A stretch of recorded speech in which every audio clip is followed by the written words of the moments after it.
السلام عليكم، ازيكم؟ معاكم فاطمة ابراهيم. هنتكلم النهاردة عن روتين حلو جدا للاطفال من سن 2 سنين. اتكلمنا قبل كده عن روتين من سن 7 سنين ومبسوطة ان في كتير منكم جربوه وقالوا لي ان جاب معاهم نتيجة كويسة. هحط لكم اللينك بتاعه، اللي ما شافهوش يدخل يشوفه واللي ما جربوش يجربه ويقول لي النتيجة بتاعته. النهاردة هنتكلم من سن 2 سنين. هنعمل معاهم نظام حلو جدا كنت شفته قبل كده في مدرسة ابني، كان وقتها في بري سكول اللي هي زي في مصر البلاي سكول اللي هي اول سنة. جاب معاه نتيجة كويسة جدا في المدرسة فجربته في البيت وفعلا نتيجته حلوة جدا. هنشوفه النهاردة مع بعض وبرضو اتمنى ان انتوا تجربوه وتشاركوني النتيجة بتاعته. النظام ده هنستعمل فيه معاهم الالوان لان هما طبعا في السن ده لسه مش بيعرفوا يقروا ويكتبوا. فهنجيب كده ورقة زي دي.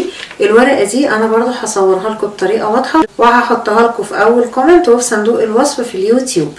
الورقة دي هنعملها كل اسبوع، هي مش هتاخد مننا وقت بس صدقوني هتدينا نتيجة كويسة جدا. وهنبدأ نسطرها بالشكل ده وهنكتب هنا فوق how I'm doing today او انا مستوايا ايه النهاردة، او يعني الطريقة اللي انتوا عاوزين تكتبوا بيها. انا كاتبة how I'm doing today، انا عامل ايه النهاردة. وهنبدأ نقسمها لألوان. طبعا كل لون هيبقى على حسب مستوى الطفل ايه. انا مقسماها الاخضر واصفر واحمر زي اشارة المرور كده. اشارة المرور بتقول لنا استعد لما نبقى في الاصفر، وبتقول لنا خطر لما نبقى في الاحمر، وبتقول لنا اخضر اللي هو كده خلاص نعدي. فانا عملت معاه النظام ده. وهنبدأ هنا نحط ايام الاسبوع طبعا من السبت للجمعة، وهنكتب اسم الطفل على حسب مستواه في اللون اللي موجود عندنا. يعني مثلا هنيجي يوم السبت هنكتب طبعا البداية يعني علشان نحفزهم هنقوم كاتبين في الاخضر. مثلا انا هنا هكتب يوسف، خلاص انا كتبته هنا في الاخضر، يوسف ده ابني الصغير. تمام. هيجي بقى يوسف، انا الورقة دي هبقى معلقاها اول ما يبدأ يعمل حاجات غلط هوضح لكم بعد كده غلط زي ايه. مثلا هبدأ انبهه، هقول له يوسف خلي بالك هبدأ احطك في الاصفر، لازم توقف ده. زي مثلا بيزن، مش عايز يسمع الكلام، مش عايز ينظف مكانه، مش عايز ياكل اكله، اي حاجة. طبعا كل ام على حسب نظامها مع ولادها. فالحاجات دي مثلا هبدأ انبهه، هقول له مثلا يوسف لو ما بطلتش عياط، لو ما بطلتش زن، لو ما عملتش الهوم ورك بتاعك، لو ما نظفتش اوضتك، لو ما بطلتش تزعلني، هبدأ احط اسمك في الاصفر. بس المفروض ان واحنا بنقولها نبقى جادين جدا على اساس ان دي حاجة بقى وحشة قوي وهتبقى حاجة كبيرة جدا ليهم، يعني نحسسهم ان انت داخل على مرحلة كده وحشة. ولازم دايما نسمي الحاجة الغلط اللي احنا مش راضيين عنها، يعني ما نقولوش بطل بدل ما احطك في الاصفر، لا لازم ان احنا نسمي الحاجة بطل كذا علشان ما احطكش في اللون الاصفر. دي حاجة مهمة جدا. لو برضو مش سمع الكلام وعمال مستمر في الغلط بتاعه فعلا هقوم شايلة اسمه من هنا كده اشطب عليه واحطه هنا في الاصفر. تمام. ممكن بقى هنا مثلا نعمل كده ساد فيس، اللي هو ان انا يعني زعلانة منه بقى وان انت كده بتعمل حاجة وحشة وكده. ونفضل برضو طول الوقت ان احنا نحفزه ان هو يرجع تاني للون الاخضر.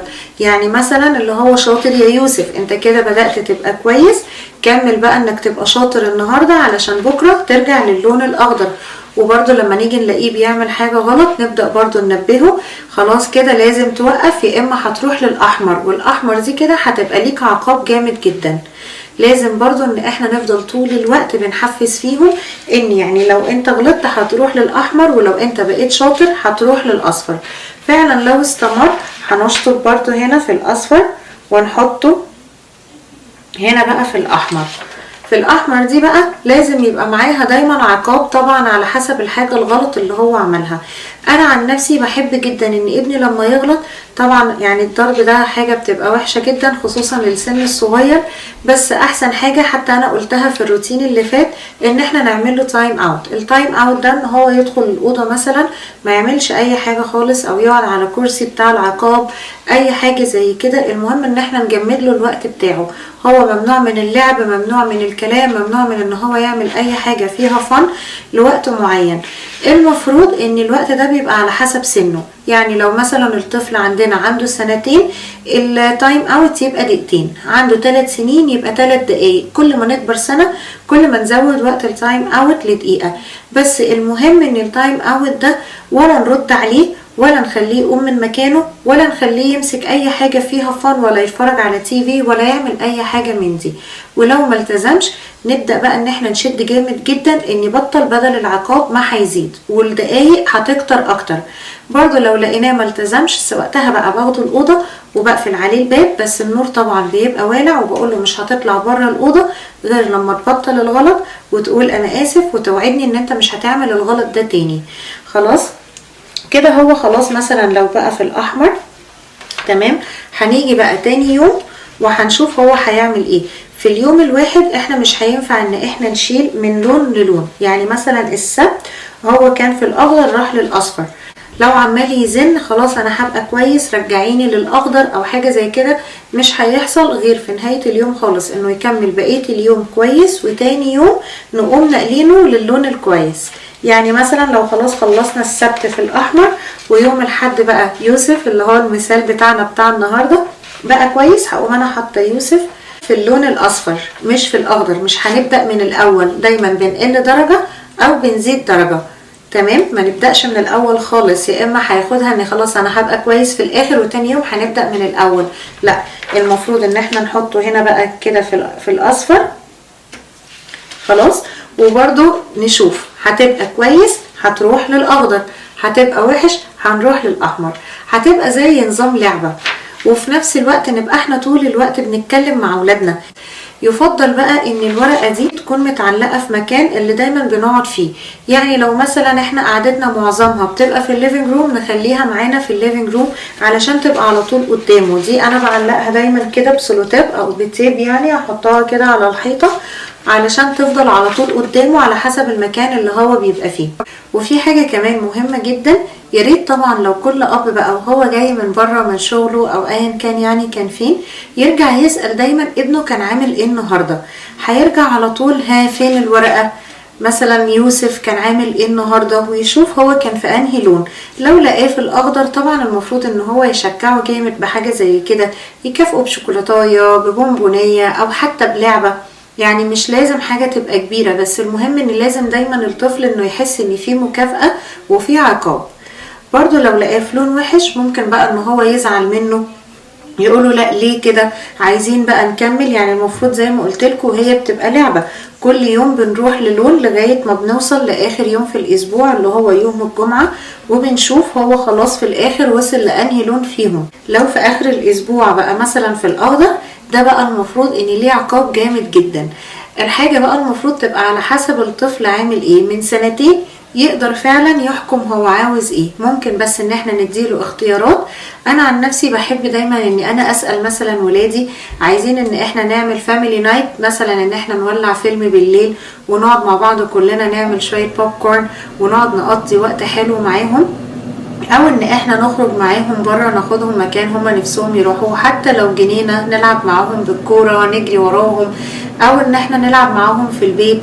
في برضو لعبة بتبقى جميلة جدا بحب العبها مع اولادي، ان انا اجيب مثلا حاجات كده اخبيها ابقى موريها لهم. مثلا انا عامة بجيبها شوكولاتات صغننة كده وبخبيها في اماكن، والمفروض ان هم بقى يدوروا عليها ويجمعوها، وكل واحد بيجمع في كيس، واشوف اكتر واحد عارف يجمع عدد كبير من الشوكولاتات هو اللي بيبقى فاز. برضو اللعبة دي انا بلعبها معاهم لما بيبقوا ماشيين كويس معايا طول الاسبوع، نقوم نعملها في الويكند. المهم ان احنا نعمل لهم دايما حاجات مكافأة علشان نحفزهم دايما ان هم يبقوا شاطرين ويسمعوا كلامنا، ويبقوا مستنيين اليوم اللي هيتبسطوا فيه بحاجة هم نفسهم يعملوها. ونحاول نخلي دايما ان الحاجة دي تبقى معنوية مش مادية. يعني يتعودوا برضو ان مش لازم نطلب طلبات جامدة، لا احنا ممكن نعمل فن احنا كده مع بعض كأسرة، نقضي وقت مع بعض لذيذ وجميل وفيه حب. تمام. لو بقى مثلا خلاص وصل في نهاية الاسبوع للون الاصفر، بياخد بقى كده مكافأة صغننة جدا، يعني مش حاجة كبيرة. وبرضه نحفزه ان يلا بقى الاسبوع اللي جاي هتبقى في الاخضر وهنعمل لك حاجة كبيرة. ويا سلام ان احنا برضه نسمي دايما الحاجة، على طول نقول اسماء. يعني مثلا هنعمل الحاجة الفلانية واللي نوعدهم بيه لازم ان هو يتنفذ. ولو في الاحمر خلاص بقى هو كده مش هيعمل حاجة طبعا. وبرضه نفضل نحفزه ان الاسبوع اللي جاي انا عارفة ومتأكدة انك هتمشي فيه كويس وهتروح للاخضر وهنعمل حاجة. فبأكد عليكم بس ان احنا في اليوم مش هنغير غير مرة واحدة بس، وهناخدها كده لعبة لغاية ما نوصل لآخر الأسبوع. النهاردة اتحط هنا، بكرة يتحط هنا، بكرة يروح هنا، يروح هنا، نفضل كده نبدلهم. طبعا يوم الخميس بقى هو اللي بيبقوا الولاد فيه يعني على آخرهم، عاوزين يعملوا فيه كويس جدا علشان آخر فرصة ليهم. والجمعة هنصحى الصبح هنشوفهم خلاص هيروحوا نقري له، ونشوف بقى هيتكافئوا ولا على حسب. ممكن لو هما كانوا فعلا وحشين، انا ساعات بحب اعاقب اني لا في الويك اند ده مفيش بلاي ستيشن او مفيش ايباد، مفيش تليفون، مفيش يعني حاجة معينة بيحبوا يعملوها، بحب ان انا اسحبها وامنعها عنهم علشان برضو يحسوا ان العقاب ده حاجة تزهق، ان انت زهقتني الاسبوع كله وضايقتني فيه، فانت ده جه الوقت بتاعك ان انت هتبقى زهقان فيه ومتضايق فيه. دي مش غلطتي، دي غلطتك انت وانت اللي هتستحملها. وفي حاجة كمان مهمة قوي، ساعات الولاد لما بنعاقبهم او لما بيعرفوا ان هم داخلين على عقاب بيقعدوا يزنوا جدا ان ده يتشال. برضو الزن ده المفروض ان هو يتعاقبوا عليه. يعني لو مثلا هو في الاصفر وعمال يزن ان هو يتغير منه، لو ما بطلش المفروض ان نقول خلاص هنحطك في الاحمر مادام انت عمال تزن. خلاص دي حاجة اتعملت ومش هتتغير. لازم نتعود دايما ان احنا لما نقول قرار نبقى قده، ما نرجعش فيه بقى من الزن والعياط والحاجات دي. وصدقوني اي ام بتشتكي من زن ولادها دخليهم الأوضة واقفلي عليهم الباب وقولي لهم مش هتطلعوا غير لما تبطلوا زن أو عياط، لأن الولاد بيعتمدوا إن الزن والعياط هيخلونا إن احنا نزهق ونعمل لهم في الآخر اللي هم عاوزينه.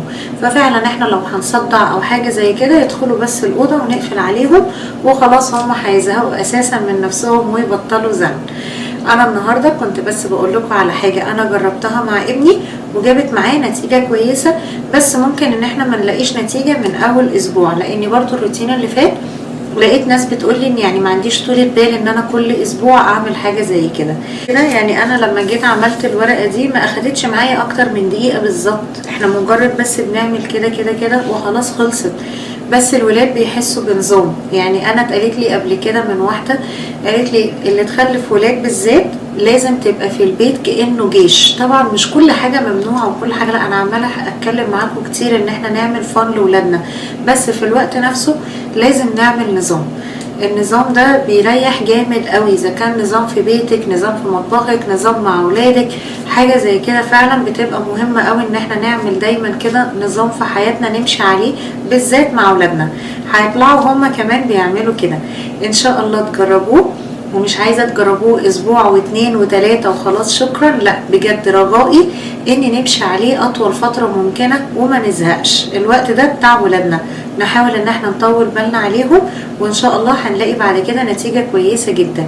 لو جربتوه بليز شاركوني معاكم، انا بحب قوي ان انا اشارك معاكم حاجات زي كده خصوصا اللي تخص البيت والولاد، فهستنى رايكم ايه. شكرا.